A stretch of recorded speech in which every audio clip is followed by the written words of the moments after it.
नमस्कार साथियों, BPSC TRE 2.0 परीक्षा जो कि 9 दिसंबर 2023 को हुई थी, इसमें 6 से 8 गणित विज्ञान तथा सामाजिक विज्ञान वर्ग का जो आपका जीएस का पेपर हुआ था उसका आज हम विश्लेषण देखेंगे बहुत ही सरल शब्दों में।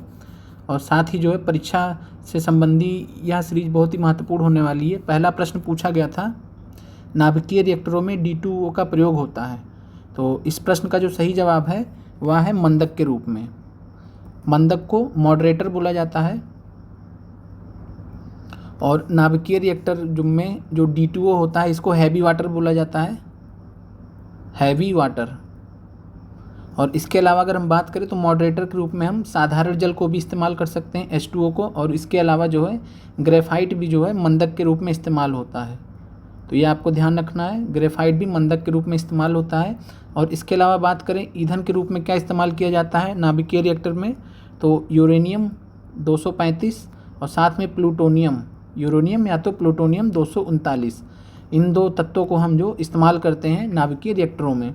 और अगर बात किया जाए नाभिकीय रिएक्टर किस सिद्धांत पे काम करते हैं, तो नाभिकीय रिएक्टर जो है नाभिकीय विखंडन पे काम करते हैं। तो ये आपको ध्यान रखना है, परीक्षा में पूछा गया है। तो नाभिकीय विखंडन, न्यूक्लियर फिजन के प्रिंसिपल पे काम करते हैं। अगले प्रश्न पे आते हैं, लैक्टियाल निम्नलिखित में से किससे संबंधित होता है।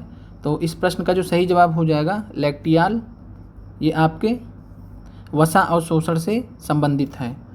और ये जो है एब्जॉर्प्शन ऑफ फैट से संबंधित है, यानी ये वसा के अवशोषण में हेल्प करते हैं, मदद करते हैं। और यहाँ पे जो लैक्टिक अम्ल स्राव होता है इसके बारे में भी आपको समझना है। तो लैक्टिक अम्ल स्राव कब होता है, जब हम बहुत भारी भरकम जो है एक्सरसाइज या वर्कआउट करते हैं। फॉर एग्जांपल जिम में हम अगर वर्कआउट एक्सरसाइज कर रहे हैं तो लैक्टिक अम्ल का स्राव जो है मांसपेशियों की जो कोशिकाएँ हैं वो करती हैं। तो आपको ध्यान रखना है कि मांसपेशियों की जो है कोशिकाएँ करती हैं। और लैक्टिक अम्ल स्राव किस केस में होता है, जब शरीर को जो है ऑक्सीजन की जो है मात्रा सही पर्याप्त रूप में नहीं मिल पाता है, ऑक्सीजन जो है पर्याप्त नहीं मिल पाता है, तब लैक्टिक अम्ल स्राव होता है मांसपेशियों में।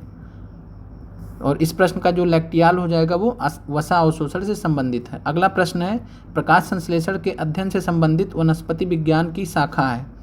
तो इस प्रश्न का जो सही जवाब है वह है पादप कार्यकी। और पादप कार्यकी या प्लांट फिजियोलॉजी में हम जो है प्रकाश संश्लेषण के अध्ययन के बारे में पढ़ते हैं। आगे बढ़ते हैं, प्रश्न है आपका प्रश्न संख्या 42 है, एक पीढ़ी से दूसरी पीढ़ी में वंशागति के अध्ययन को कहते हैं। तो यह प्रश्न बार बार पूछा गया है। तो इस प्रश्न का जो सही जवाब हो जाएगा वह हो जाएगा अनुवांशिकी। तो और अनुवांशिकी को जो है जेनेटिक्स बोलते हैं। तो एक पीढ़ी से दूसरी पीढ़ी में वंशागति के अध्ययन को हम अनुवांशिकी या जेनेटिक्स कहते हैं। अगला प्रश्न है, लेगुमिनस पौधे में नाइट्रोजन स्थिरीकरण के लिए कौन सा वर्णक आवश्यक है। तो इसके आप नाम से समझ सकते हैं कि लेगुमिनस और इसी में जो है हेमोग्लोबिन वर्ड में लेग वर्ड यूज़ कर दिया गया। तो आपका जो आंसर हो जाएगा वो हो जाएगा लेग होमोग्लोबिन। इसमें जो है आप जो लेगुमिनस पौधे होते हैं तो लेगुमिनस पौधे का लेग और साथ में जो है हेमोग्लोबिन जो ब्लड में पाया जाता है तो उसको मिला दिया गया दोनों को, और इसी का नाम इससे हो गया लेग होमोग्लोबिन। और ये जो है गुलाबी या लाल कलर का होता है, तो गुलाबी या लाल कलर का होता है, तो आपको ध्यान रखना है। और ये लेगुमिनस पौधे में जो है नाइट्रोजन स्थिरीकरण में यह वर्णक आवश्यक होता है। आगे बढ़ते हैं, वह एंजाइम जो हमारे मुंह में भोजन के साथ मिलता है। तो इस प्रश्न का जो सही आंसर हो जाएगा वह हो जाएगा एमाइलेज। जब हम खाना खाते हैं तो ये हमारे जो है सलाइवा के साथ में मिलता है और इसका नाम है सलाइवरी एमाइलेज। तो इसका नाम से ही आप समझ सकते हैं कि सलाइवा में जो है खाने के साथ में बनता है, यानी मुंह में भोजन के साथ मिलता है ये। तो सलाइवरी एमाइलेज या एमाइलेज जो है आपका आंसर हो जाएगा। इसके अलावा पेप्सिन जो है एंजाइम की बात करें तो यह जो है प्रोटीन के पाचन में हेल्प करता है, प्रोटीन के पाचन में सहायता करता है। तो प्रोटीन के पाचन में सहायता करने वाले एंजाइम को हम पेप्सिन बोलते हैं। आगे बढ़ते हैं, अगला प्रश्न है, Al2O3.2SiO2.2H2O निम्नलिखित में से किसका रासायनिक सूत्र है। तो यह जो है चीनी मिट्टी का सूत्र है, चीनी मिट्टी का जो है केमिकल नेम है। और चीनी मिट्टी को चाइना क्ले कहा जाता है। और इसको जो है अन्य नाम इसका जो है एल्युमिनियम सिलिकेट भी है। तो एल्युमिनियम सिलिकेट, और एल्युमिनियम सिलिकेट के नाम से आप फार्मूले में भी देख सकते हैं एल्युमिनियम और सिलिकेट। तो आपका यह हो जाएगा चीनी मिट्टी आंसर। और साथ में अगर मोनाजाइट की बात करें तो मोनाजाइट क्या है, तो यह जो है थोरियम का अयस्क है, थोरियम का अयस्क है। और यह भारत के जो है जो तटीय राज्य हैं वहाँ पे पाया जाता है, जैसे कि आंध्र प्रदेश में, आंध्र प्रदेश, उड़ीसा, तमिलनाडु और केरल में ये पाए जाते हैं। और ये थोरियम का अयस्क है। यह भी प्रश्न पूछा गया तो आपको ध्यान रखना है। अगला प्रश्न है, वह जानवर जो मुख्यतः मांस खाता है निम्नलिखित में से क्या कहलाता है। तो बहुत ही सिंपल सवाल है, कार्निवोर आंसर हो जाएगा। और यहाँ पे जो है इंग्लिश का वर्जन हिंदी में इसको हूबहू लिख दिया गया, तो कार्निवोर बोलते हैं। और ओमनिवोर हम किसको बोलते हैं, तो जो शाकाहारी और मांसाहारी दोनों होता है, जैसे कि मानव, तो मानव जो है ओमनिवोर में आ जाएगा। और हर्बीवोर कौन हो जाएगा, जो केवल शाकाहारी है, शाकाहारी है केवल, तो उसको हम हर्बीवोर बोलेंगे। और जो मांस खाता है वो उसको हम कार्निवोर बोलेंगे। आगे बढ़ते हैं प्रश्न संख्या 47 पर। और यह करंट अफेयर का प्रश्न है, इसको हम लास्ट में देख लेंगे। तो अगला प्रश्न है, निम्नलिखित में से कौन सा युवा वलित पर्वत का युवा वलित पर्वत नहीं है। तो युवा वलित पर्वत को हम यंग फोल्ड माउंटेन्स बोलते हैं इंग्लिश में। और यहाँ पे पूछा है कि कौन सा जो है युवा वलित पर्वत नहीं है। तो अगर बात किया जाए तो यहाँ पे एंडीज जो है ये युवा वलित पर्वत है। और इसके अलावा अगर बात किया जाए तो जो अरावली है ये युवा वलित पर्वत नहीं है। और साथ में एप्लेशियन भी है, युवा वलित पर्वत नहीं है। अगर बात की जाए तो अरावली जो है ये प्राचीन वलित पर्वत का उदाहरण है, प्राचीन वलित पर्वत का उदाहरण है। और साथ में अगर बात किया जाए एप्लेशियन का, तो ये भी प्राचीन वलित पर्वत का उदाहरण है। और इसके अलावा आपको एक जो है प्राचीन वलित पर्वत और उदाहरण नाम ध्यान रखना है, यूराल पर्वत। ये रूस में, पश्चिम रूस में पाया जाता है। तो यूराल पर्वत जो है ये भी प्राचीन वलित पर्वत है। ये तीन उदाहरण आपको ध्यान रखने। अरावली भारत में पाया जाता है, एप्लेशियन यूएसए में पाया जाता है, और यूराल पर्वत जो है ये रूस में पाया जाता है। तो आपको ध्यान रखना है तीनों उदाहरण। और इसके अलावा अगर हम बात करें तो आपका जो आंसर हो जाएगा, तो युवा वलित पर्वत का उदाहरण नहीं है, तो आपका आंसर हो जाएगा अरावली और एप्लेशियन। और आंसर हो जाएगा उपयुक्त में से एक से अधिक। और अगर हम बात करें युवा वलित पर्वत की, तो युवा वलित पर्वत में आपको जो है 4 नाम ध्यान रखने हैं। पहला तो आपका हिमालय हो गया, और दूसरा जो है एंडीज़ हो गया। एंडीज़ दक्षिण अमेरिका में है। हमने भूगोल की मानचित्र की कक्षाओं में 7 महाद्वीपों की जब कक्षा कर रहे तो वहाँ पे हमने देखा था।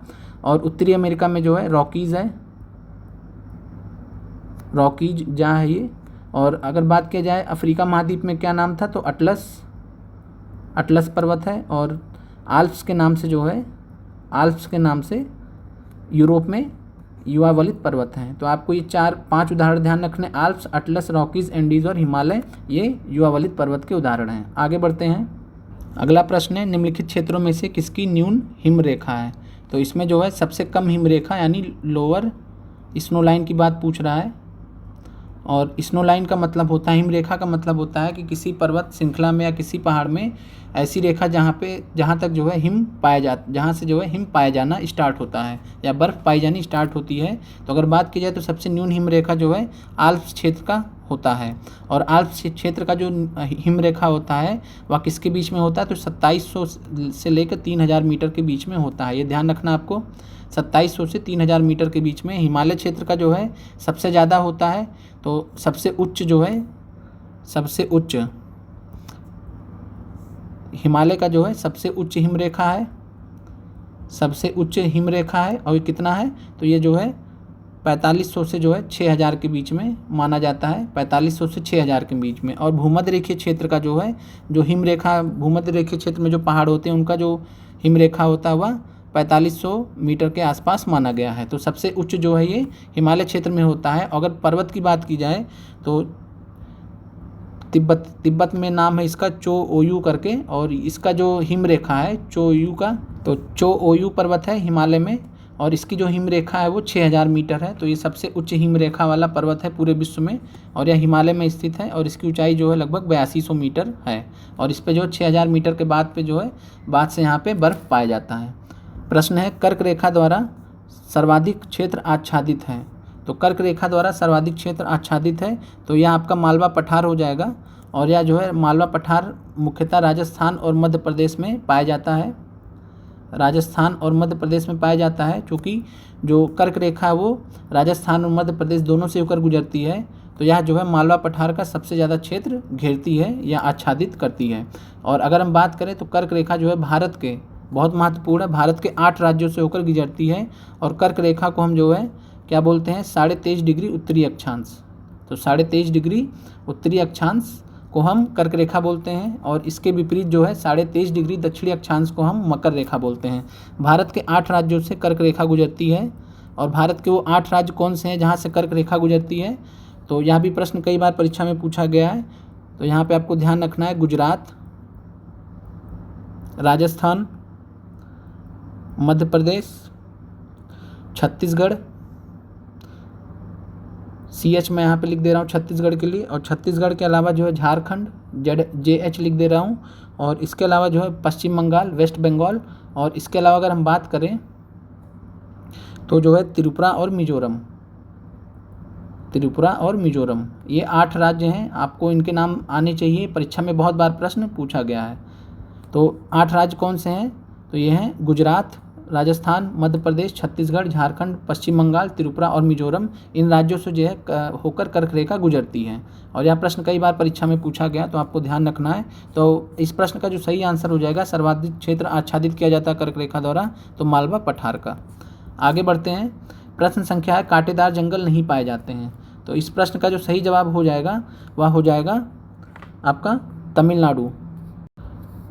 कांटेदार जंगल कर्नाटक में जो है, जो कर्नाटक का जो क्षेत्र आपका पूर्वी घाट के अंतर्गत आता है, तो वहाँ पे कांटेदार जंगल पाए जाते हैं। और इसके अलावा आंध्र प्रदेश में भी कांटेदार जंगल पाए जाते हैं। लेकिन अगर बात करें तमिलनाडु की, तो तमिलनाडु में जो है कांटेदार जंगल नहीं पाए जाते हैं। तो इस प्रश्न का जो सही जवाब हो जाएगा वो तमिलनाडु हो जाएगा। आगे बढ़ते हैं। प्रश्न संख्या 59 पे, किस राज्य में सबसे अधिक लेटराइट मिट्टी है। तो बहुत ही महत्वपूर्ण प्रश्न है। और इसमें जो है सबसे अधिक लेटराइट मिट्टी कहाँ पाई जाती है, तो मेघालय में। और जो लेटराइट मिट्टी है होती है, ये भारी बारिश वाले क्षेत्रों में पाया जाता है, उच्च तापमान और भारी बारिश वाले क्षेत्रों में, भारी वर्षा वाले क्षेत्रों में पाया जाता है। और यह पश्चिमी घाट में पाया जाता है, मिट्टी पाई जाती है पश्चिमी घाट में, पूर्वी घाट में। और अगर हम बात करें तो ये मुख्यतः जो है कर्नाटक, केरल, महाराष्ट्र जैसे राज्यों में पाई जाती है। तो एक बार प्रश्न में जो BPSC ने ऑप्शन में कर्नाटक या महाराष्ट्र भी दिया था, तो वहाँ पे कर्नाटक महाराष्ट्र आंसर हो गया था। और यहाँ पे चूंकि मेघालय दिया, और मेघालय में भी आप जानते हैं कि सबसे जो है सबसे ज़्यादा बारिश होती है मेघालय में। फिर आगे बढ़ते हैं। उस देश का नाम बताइए जो पहले G21 की मेज़बानी करेगा। तो यह करंट का प्रश्न है, और इस प्रश्न का सही जवाब ब्राज़ील है। फिर आगे बढ़ते हैं। हवा में नमी मापने के लिए निम्नलिखित में से किस उपकरण का उपयोग किया जाता है। तो हवा में नमी मापने के लिए जो है हाइग्रोमीटर का इस्तेमाल करते हैं, हाइग्रोमीटर। और हाइग्रोमीटर से हम ह्यूमिडिटी या नमी नापते हैं। और अगर बात की जाए एरोमीटर की, तो ये वायु या गैसों का जो है घनत्व बताता है, घनत्व को मापता है। तो वायु या गैसों का घनत्व मापने के लिए हम एरोमीटर का इस्तेमाल करते हैं। और हाइड्रोमीटर का इस्तेमाल हम किस में कहते हैं, तो ये जो है जो द्रव होता है, हाइड्रोमीटर का इस्तेमाल हम लिक्विड में करते हैं। तो लिक्विड या जो तरल पदार्थ होते हैं, तो जो तरल पदार्थ होते हैं, तो उनका जो है घनत्व मापने के लिए हम हाइड्रोमीटर का इस्तेमाल करते हैं। और हाइड्रोमीटर में प्रश्न पूछा गया है, ये आर्किमिडीज प्रिंसिपल पे काम करता है, आर्किमिडीज सिद्धांत पे काम करता है हाइड्रोमीटर। और यहाँ पे हवा में नमी मापने के लिए हाइग्रोमीटर का इस्तेमाल किया जाता है। आगे बढ़ते हैं। निम्नलिखित में से कौन सी भूमध्य सागर से भारत के उत्तरी पश्चिमी भाग की ओर चलता है या चलती है। तो इस प्रश्न का जो सही जवाब हो जाएगा वो हो जाएगा पश्चिमी विक्षोभ। और इसको जो है वेस्टर्ली डिस्टर्बेंसेस कहते हैं, क्योंकि ये पश्चिम से आती है भारत के संबंध में अगर देखा जाए। और यह जो है कब सक्रिय होती है, तो यह जो है सर्दियों में। तो ये भी प्रश्न पूछा गया सर्दियों में जो है, और किस क्षेत्र में, तो उत्तर पश्चिम भारत में। उत्तर पश्चिम भारत में मुख्य रूप से जो है यह जो है पश्चिमी विक्षोभ भारत में सक्रिय रहता है और उत्तर पश्चिम भारत में सर्दियों में वर्षा के लिए जिम्मेदार होता है। तो पूछा जाता है प्रश्न कि सर्दियों में उत्तर पश्चिम भारत में वर्षा कौन कराता है, तो पश्चिमी विक्षोभ वेस्टर्ली डिस्टर्बेंसेस कराते हैं। और पश्चिमी विक्षोभ का जो उत्पत्ति स्थल हुआ है भूमध्य सागर। तो ये कहाँ से निकल के आते हैं, कहाँ इनकी उत्पत्ति होती है, तो भूमध्य सागर में इनकी उत्पत्ति होती है। और इनके वजह से सर्दियों में जो है पश्चिमी भारत में, उत्तर पश्चिमी भारत में बारिश होती है। अगले प्रश्न पे आते हैं। महत्वपूर्ण इतिहास के प्रश्न आपके सामने हैं। तो किसके नेतृत्व में संथाल विद्रोह हुआ था, तो संथाल विद्रोह जो है 1855-56 में हुआ था। और यह जो है इसके जो नेतृत्वकर्ता थे वो थे सिद्धू और कान्हू। और इसके अलावा जो है अगर बात की जाए तो सिद्धू कान्हू के नेतृत्व में जो है संथाल विद्रोह हुआ था। आपको विकल्प नहीं दिया है तो उपयुक्त में से कोई नहीं। और अगर हम बात किया जाए तो राजकुमार शुक्ला की, तो राजकुमार शुक्ला के बारे में आप जानते हैं इन्होंने गांधी जी को चंपारण आमंत्रित किया था और साथ में जो है जो नील कृषक थे उनकी समस्याओं का समाधान जो है गांधी जी ने किया था। इसके बारे में हमने ऑलरेडी डिस्कस किया हुआ है पहले भी। तो सहजानंद सरस्वती कौन थे, तो सहजानंद सरस्वती जो है अखिल भारतीय किसान सभा के संस्थापक थे। परीक्षा में बार बार पूछा गया है बीपीएससी में। तो अखिल भारतीय किसान सभा के संस्थापक थे और यह 1936 में संस्था बनी थी। लखनऊ में इसका पहला अधिवेशन हुआ था। अगले प्रश्न पे आते हैं। और 5 मार्च 1931 को कौन सी महत्वपूर्ण घटना घटी थी, तो 5 मार्च 1931 को जो है गांधी इरविन समझौता हुआ था। और इसके अलावा बात की जाए गांधी जी का गोलमेज सम्मेलन में भाग लेना, तो गांधी जी ने जो है सितंबर से दिसंबर 1931 के मध्य द्वितीय गोलमेज सम्मेलन में गांधी जी ने या कांग्रेस ने केवल एक सम्मेलन में भाग लिया था, वह था दूसरा गोलमेज सम्मेलन जो कि 1931 में हुआ था और सितंबर दिसंबर में गांधी जी यहाँ पे थे। और अगर कराची कांग्रेस की बात की जाए तो कराची कांग्रेस जो है 30 और 31 मार्च को इनका अधिवेशन हुआ था कराची में। और इससे पहले एक जो है बहुत ही दुखदायी घटना हुई थी, जो है भारत के 3 जो है वीर शहीदों को, जिसमें शहीद आजम भगत सिंह और उनके साथियों को जो है फांसी दे दिया गया था 23 मार्च 1931 को। तो 23 मार्च 1931 को जो है शहीदों को फांसी दे दिया गया था सरकार द्वारा। और यहाँ पे फिर जो उसके बाद कराची कांग्रेस हुआ था जहाँ पे कांग्रेस को या गांधी जी को काले झंडे भी दिखाए गए थे। तो इस प्रश्न का जो सही जवाब हो जाएगा 5 मार्च 1931 गांधी इरविन समझौता। अगले प्रश्न पे आते हैं। अगला प्रश्न है बिहार यूथ लीग का गठन कब हुआ था, तो इस प्रश्न का जो सही जवाब हो जाएगा 1928 में। बिहार यूथ लीग का जो गठन है 1928 में प्रोफेसर ज्ञान साहा ने किया था। आपको यह नाम ध्यान रखना है। और इसके अलावा बात किया जाए तो इन्होंने जो है इसकी स्थापना की थी, बिहार यूथ लीग की स्थापना मोतिहारी में।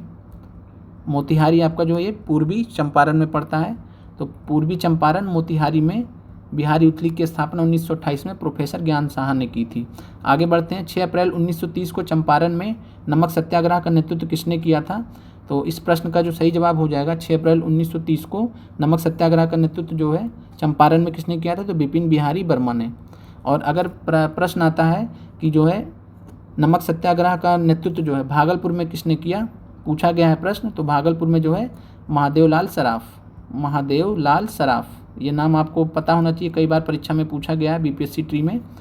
और इसके अलावा अगर हम बात करें तो गांधी जी ने जो है 12 मार्च से 6 अप्रैल, ये भी प्रश्न पूछा गया कई बार, तो 12 मार्च से 6 अप्रैल के बीच 24 दिनों की जो है, तो 24 दिनों की जो है यात्रा की थी। कहाँ से कहाँ तक, तो ये भी प्रश्न पूछा गया है। तो साबरमती से दांडी, साबरमती आश्रम से जो है दांडी एक गांव था समुद्र से पहले, तो वहाँ पे जो है वहाँ तक की इन्होंने यात्रा की थी। इसी को दांडी यात्रा या दांडी मार्च बोला जाता है। और 6 अप्रैल को गांधी जी जो है दांडी पहुँच के उन्होंने नमक कानून तोड़ा था।